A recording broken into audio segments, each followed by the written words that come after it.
시청자 여러분 안녕하십니까? 헬로티비 뉴스입니다. 지난해 6월 목동 주상복합 아파트에서 화재가 발생해 많은 피해가 발생했습니다. 6개월 만에 화재 원인에 대한 수사 결과가 나왔는데 미화원의 실화로 밝혀졌습니다. 또 피해를 키웠던 폭발은 도시가스 누수가 원인이었던 것으로 확인됐습니다. 김호 기자의 단독 보도입니다. 지난해 6월 100여 명의 이재민이 발생한 목동 주상복합 아파트 화재. 최초 발화 지점은 지하 2층 재활용 선별장으로 알려졌습니다. 최초 발견되신 분도 얘기하신 게 스티로폼에서 불씨가 보여서 진압을 하려고 했는데, 그러니까 뭐 불을 끄시려고 했는데 그게 안 돼서 순식간에 번져서 저기 했다고 얘기하시더라고요. 신고만 했다고. 경찰과 소방이 화재 원인을 조사한 결과 사실로 확인됐습니다. 화재 발생 당일 CCTV 영상입니다. 오전 7시 58분 선별장에 한 여성이 모습을 보입니다. 아파트 청소 용역업체 소속 미화원인 이 여성은 곧바로 스티로폼 상자가 쌓인 곳으로 이동한 뒤 3분간 머무릅니다. 여성이 떠난 뒤 스티로폼에서 불꽃이 발생하고 불꽃이 목격된 이후 1분 25초 만에 천장에 불이 옮겨 붙습니다. 경찰 수사 결과 미화원이 스티로폼 상자에 묶여있던 노끈을 라이터로 끊기 위해 불을 붙였고 불꽃이 스티로폼에 옮겨붙어 화재가 발생한 것으로 밝혀졌습니다. 작은 부주의가 화재의 원인이 된 겁니다. 미화원의 실수로 120명 가까이 인원이 지금까지 고생을 하고 있거든요. 너무 안타깝고 너무 속상합니다. 아주 작은 실수인데 그걸로 인해서 많은 사람들이 피해를 보고 있어서 어떻게 이걸 보상도 어떻게 해결해야 될지 좀 까마득합니다. 피해를 키웠던 폭발 원인도 밝혀졌습니다. 화재 당시 편의점 CCTV에 잡혔던 폭발 순간 모습입니다. 희뿌연 연기와 함께 놀란 119 구급대원들이 건물 내부로 신속히 대피합니다. 폭발로 소방관 17명이 다쳐 자칫 대형 사고로 이어질 뻔했습니다. 도시가스가 폭발 원인이었습니다. 화재 직후 도시가스 공급을 차단해야 했는데 가스 밸브를 차단하지 않은 도시가스 회사의 업무 과실이 폭발의 원인이 됐습니다. 경찰은 실화자인 미화원과 가스 밸브를 차단하지 않은 도시가스 업체 관계자 3명 등 4명에 대해 기소 의견으로 검찰에 송치했습니다. 경찰과 소방은 또 화재 당시 스프링클러가 작동하지 않은 것과 관련해 입주자 대표와 관리사무소 소장을 조사하고 있어 앞으로 검찰 송치 인원은 더욱 늘어날 전망입니다. 헬로티비 뉴스 김호입니다. 은평구가 자립준비 청년의 안정적인 홀로서기를 돕기 위해 자립준비 청년 카페 조성 사업에 나섭니다. 자립준비 청년은 아동 양육시설이나 위탁가정의 보호를 받다가 만 18세가 되면 시설에서 나와 독립해야 하는 청년입니다. 은평구는 지난 2022년 자립준비 청년의 교육 상담 공간인 자립준비 청년 지원청을 조성한 데 이어 올 하반기 자립준비 청년의 안정적인 일자리 창출을 위한 자립준비 청년 카페를 마련할 계획입니다. 자립준비 청년 카페는 구파발천에 조성되며 카페 운영은 자립준비 청년이 맡습니다. 이를 위해 은평구는 지난 11일 10% 커피와 업무 협약을 맺고 카페 운영에 필요한 재정적 기술적 지원을 받기로 했습니다. 은평구는 자립준비 청년이 카페 운영을 통해 경제적, 정서적 자립을 위한 교육을 받으며 안정적인 사회 진출을 준비할 수 있도록 지원할 방침입니다. 양천구가 전통시장 활성화를 위해 36억 원을 투입합니다. 투입된 예산은 5개 시장에 대한 현대화 사업과 주차 환경 개선, 시설물 유지 보수 등 7개 사업을 추진합니다. 먼저 목사랑 시장은 오래된 아케이드 지붕재를 전면 보수하고 노후 공용전선 등 필수 기반 시설을 교체합니다. 목동 깨비시장에는 시장 내 CCTV를 설치 보수하고 서서울 골목형 상점가의 바닥재는 미끄럼 방지 역할을 하는 아스콘으로 재포장합니다. 또 오목교 중앙시장에는 고객 지원센터를 설치하고 경창시장에는 고객 주차장 안내판을 설치할 예정입니다. 정월대보름은 예로부터 오곡밥을 나눠 먹으며 건강과 풍요를 기원하는 전통 명절인데요. 5가지 잡곡을 넣은 오곡밥이 현대인의 면역력을 높여주는 유익한 건강 음식으로 거듭나고 있습니다. 김남우 기자가 보도합니다. 매년 정월 대보름이면 가정마다 지어 먹는 오곡밥입니다.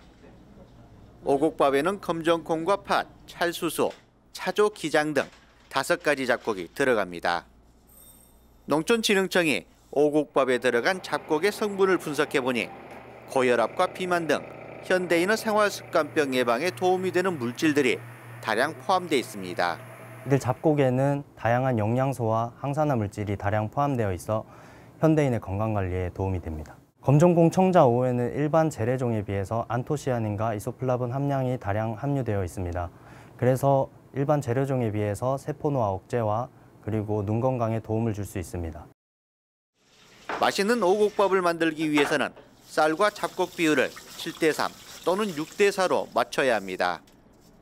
팥을 터지지 않을 정도로 삶아야 최적의 맛을 낼 수 있습니다. 압력밥솥에 쌀과 잡곡을 넣고 섞은 뒤 소금을 약간 넣은 삶은 물에 밥을 지으면 식감도 높일 수 있습니다. 콩도 들어가고 잡곡이 많이 들어가서 머리에도 좋고 몸도 건강해진다고 하셨어요. 먹어보니까 식감이 되게 독특하고 그래서 아이들도 좋아할 것 같고 그래서 정월 대보름에 가족들과 먹으면 좋을 것 같아요. 오곡밥을 작은 주먹밥으로 만든 후 가지와 애호박을 0.5cm 두께로 둥글게 썰어 소금으로 밑간합니다. 달콤한 소스를 올리면 아이들도 먹을 수 있는 별미가 될 수 있습니다. 이렇게 함으로써 좀 간편하고 쉽고 또 영양 섭취도 할 수 있고 성인병도 예방할 수 있고 그런 장점이 있습니다. 돈가스 소스를 발라서 또 아이들 입의 기호에 맞아서 아이들이 굉장히 좋아합니다. 야채도 먹을 수 있고 영양도 챙길 수 있고 해서 뛰어난 건강 기능 성분과 풍부한 영양소를 함유하고 있는 오곡밥. 현대인과 아이들의 건강 관리를 위한 필수 요리로 승화하고 있습니다. 헬로티비 뉴스 김나호입니다. 인천시가 인천의료원 제2의료원 설립을 추진합니다. 시는 국비 지원을 받아 제2의료원을 부평 캠프마켓 A구역 4만 제곱미터 부지에 건립할 계획입니다. 제2의료원은 21개 진료과와 400병상을 갖출 예정이며 총 사업비는 3,074억 원으로 추산됩니다. 이를 위해 시는 지난해 9월과 11월 두 차례에 걸쳐 보건복지부에 제2의료원 설립 예비 타당성 조사 요구서를 제출했지만 보건복지부는 부정적 의견을 보이며 기획재정부에 예비 타당성 조사를 신청하지 않았습니다. 제2의료원 설립 예정지가 수도권 병상 수급 관리 계획상 신규 병상 제한 지역인데다 기존 의료원들이 만성 적자에 따른 재정 부담 가중이 이유입니다. 또 현재 인천의료원과 제2의료원 사이의 거리가 4.5km로 가깝다는 점도 지적됐습니다. 하지만 시는 인천의 공공의료 시스템이 다른 특별 광역시와 비교할 때 매우 열악해 제2의료원 설립이 시급하다고 판단하고 있습니다. 특히 특별 광역시 가운데 인천과 울산에만 국립대 병원이 없고 인천은 섬주민을 비롯한 의료 취약계층과 지역이 많다는 점도 설립 이유로 꼽고 있습니다. 시는 올해 상반기 중 기획재정부의 예비 타당성 조사가 신청되도록 복지부와 지속해서 협의할 방침입니다. 인천시가 올해 172억 원 예산을 들여 전통시장 활성화를 지원합니다. 사업별로는 시설 개선 지원 101억 원, 특성화 사업 육성 45억 원, 경영 현대화 지원 25억 원 등입니다. 시는 전기적 요인으로 인한 전통시장 화재를 예방하기 위해 올해부터 2027년까지 스마트 안전 시스템도 구축할 계획입니다. 사업 대상은 인천 전체 56개 전통시장 중 5개 미등록 시장을 제외한 51개 시장, 1,847개 점포입니다.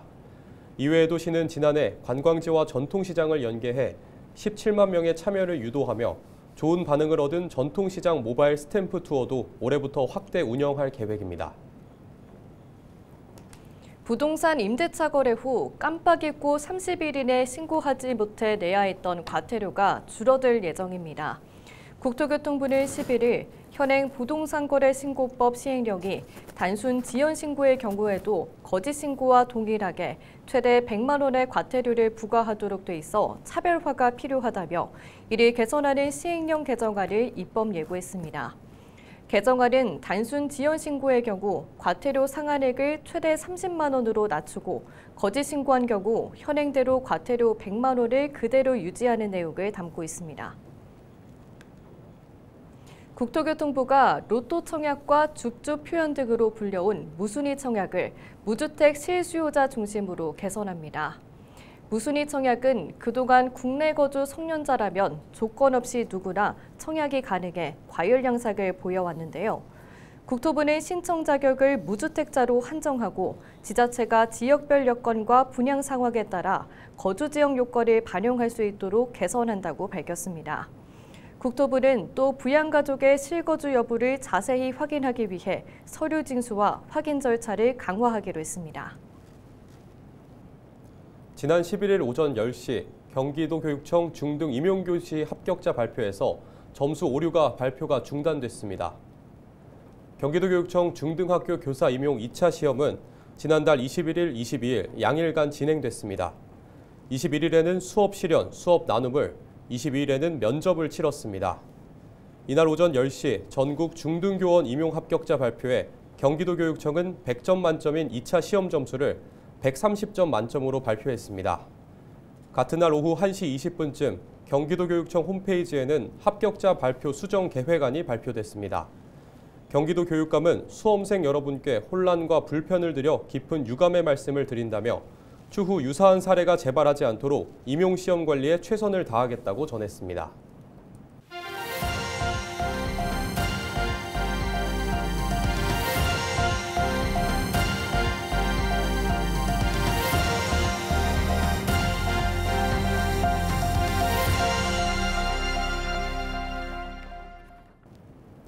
행정안전부는 가축 전염병 발생 위험이 큰 경기, 충북, 전북, 전남에 재난안전관리특별교부세 16억 원을 긴급 지원하기로 했습니다.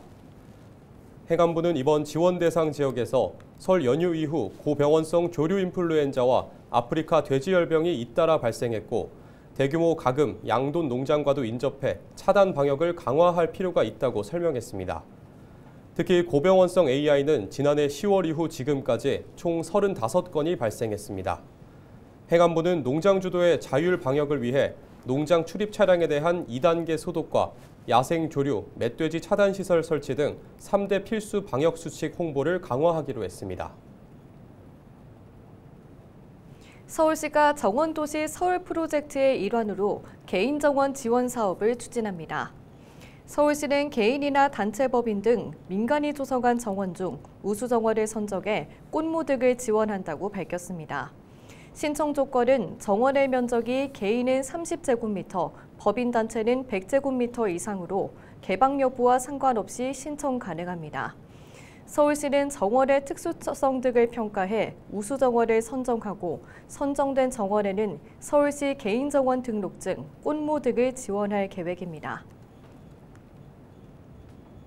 경기도 농업기술원이 양봉산업 전문인력 양성교육과 양봉농가 공개강좌 진행, 영농일지 제작 배포 등을 통해 양봉농업인 전문성 강화에 나섭니다.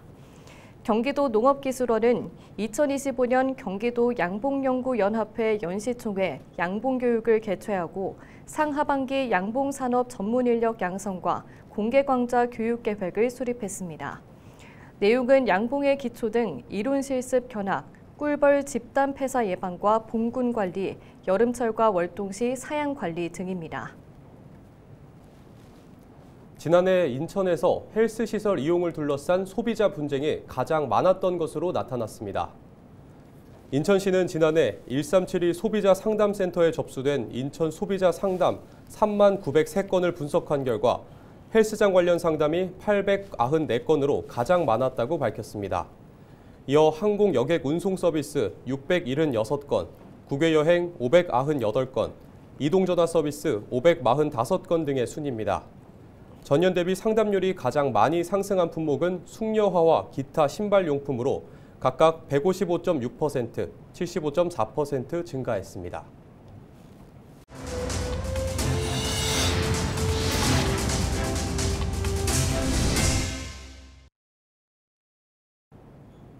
이상으로 뉴스를 마칩니다. 시청해주신 여러분 고맙습니다.